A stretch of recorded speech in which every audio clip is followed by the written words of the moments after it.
The local top for Bitcoin is much closer than most people are willing to admit. Let's talk about it. If we take a look at the Bitcoin price action here, you can see that we're essentially just chopping around. Over the past few days, it's basically just been nothing but chop.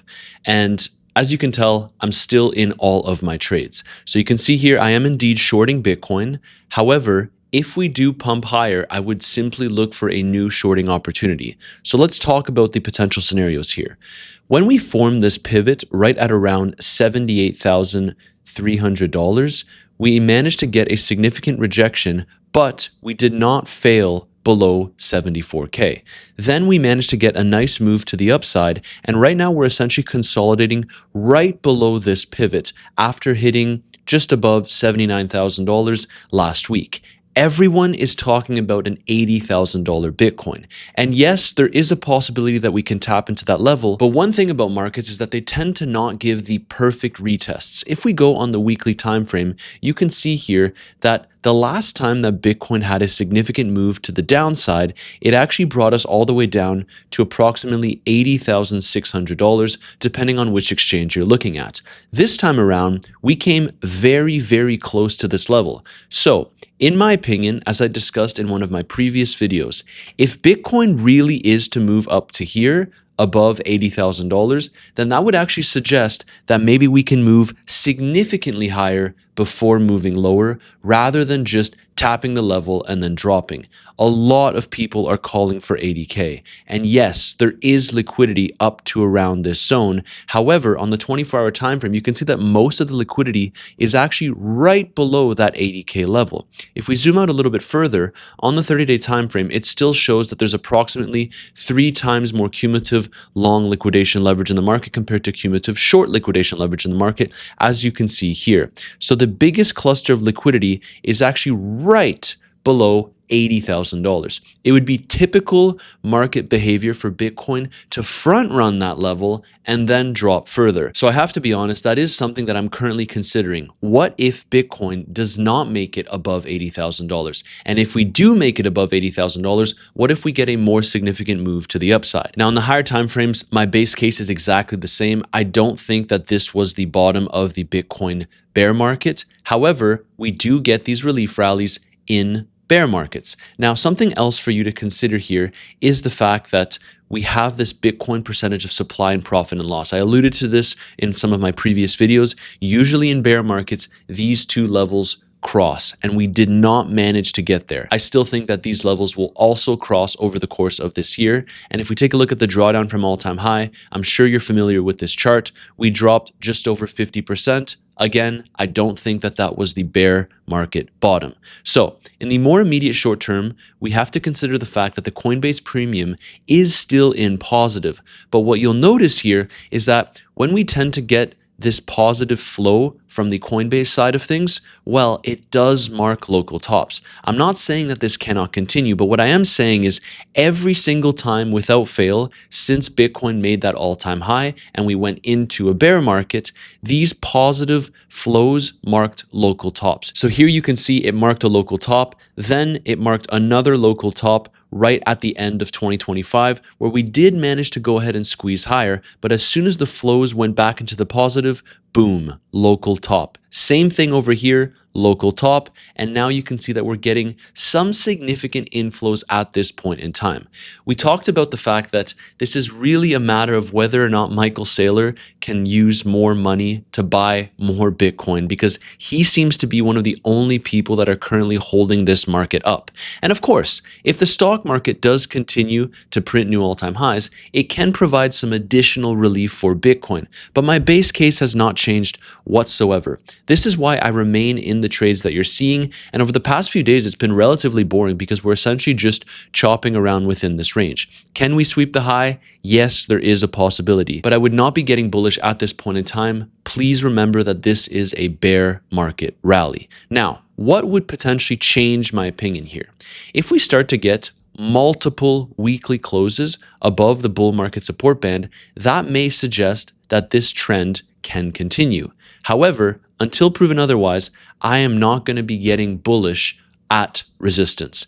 And right here, this is definitely a resistance zone for Bitcoin. The other thing that you need to consider, Bitcoin dominance is indeed soaring. So alts are technically underperforming on this Bitcoin pump, which I would imagine would be the same thing if Bitcoin dumps.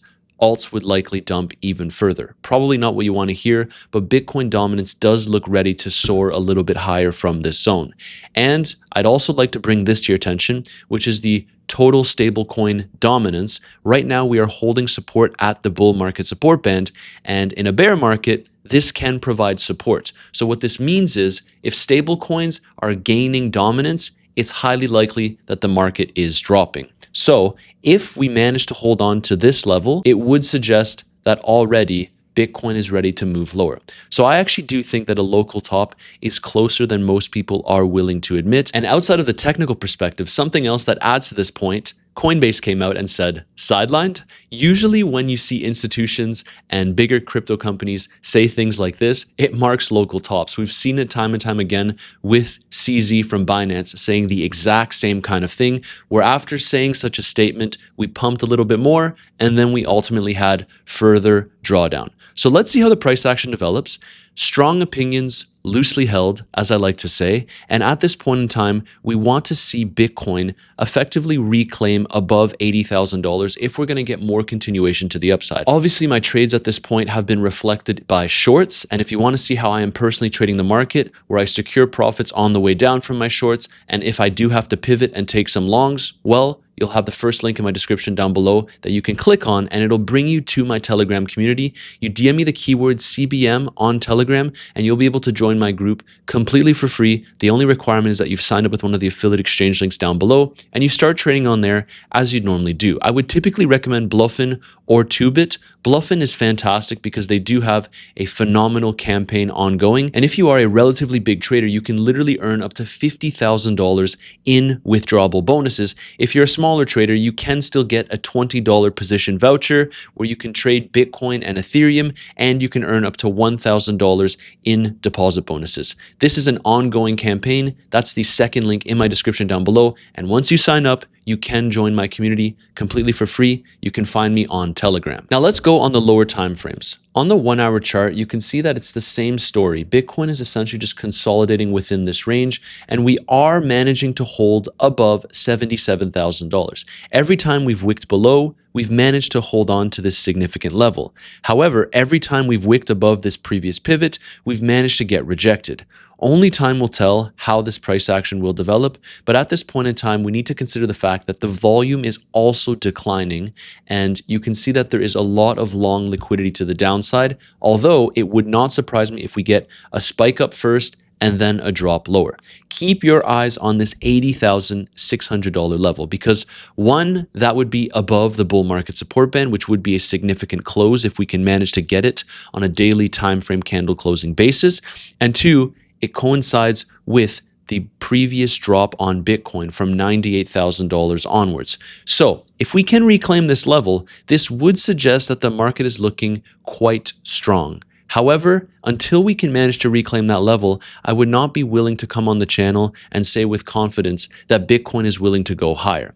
So how much further can this rally really go if we really take things to the extreme? Because we've seen in previous bear markets that Bitcoin can actually pump significantly, and I already have it outlined on my chart, probably because we discussed it in a previous video. But you can see here that from this low back in 2022 up to the high, Bitcoin effectively pumped over 45%. That was a significant relief rally, but you can see what happened afterwards. We managed to reject, and I would simply say that this is looking very, very similar to that price action. So even if Bitcoin does pump, let's call it 45%, which would be significant. From the low here, 45% would put Bitcoin all the way up to the high 80K zone, and then we could easily roll over from there. However, on the lower time frames, I like my risk to reward here from a short trading setup. That's why I've entered my positions, and that's why I've shared them within my community. Now, if Bitcoin is to move lower, obviously my Tau trade is likely to continue making some significant profits on the way down. I'll keep you updated as the price action develops, but nothing has really changed from my overall swing trading perspective.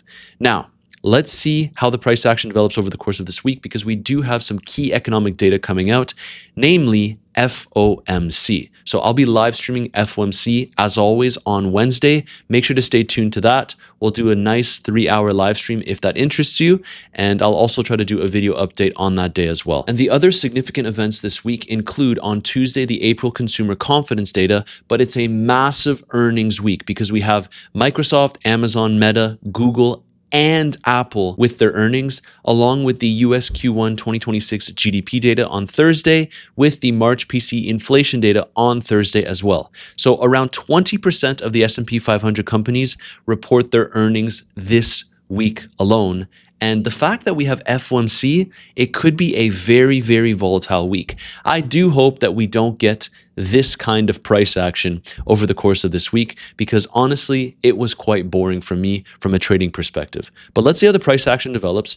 The thing that we also need to consider is the fact that the stock market effectively made a convincing brand new all-time high, and this has just been going on. That was a great weekly close for the stock market again. And Bitcoin is just trailing behind. Some people would argue that, no, this simply means that Bitcoin will play catch up. But because Bitcoin is technically a riskier asset, I actually believe that it will experience significant drawdown if the stock market starts dropping from here. If the stock market remains high, of course, Bitcoin can remain high. But all things considered, this was a relatively weak rally for Bitcoin compared to what we've seen across stocks. And that sums up today's quick video. We should have a massive week ahead of us. Bitcoin is currently hovering just below $80,000. The question is, can we make it above $80,000 and perhaps send us to the mid 80K zone?